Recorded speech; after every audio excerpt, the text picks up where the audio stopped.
রাধে রাধে বন্ধুরা, যারা অন্যের কথায় অস্থির, ব্যতিব্যস্ত, লোকে বলে তোমার দ্বারা কিচ্ছু হবে না, একটা সময় তারা নিজের কাছে হার স্বীকার করে সেটা মেনেও নেয় যে আমার দ্বারা সত্যিই কিছু হবে না।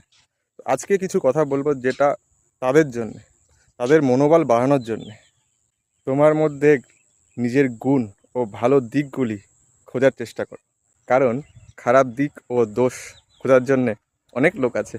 সর্বদা আগে পা বাড়িয়ে অগ্রসর হয়ে যাও, কারণ পিছনে টানার জন্যে অনেক লোক আছে।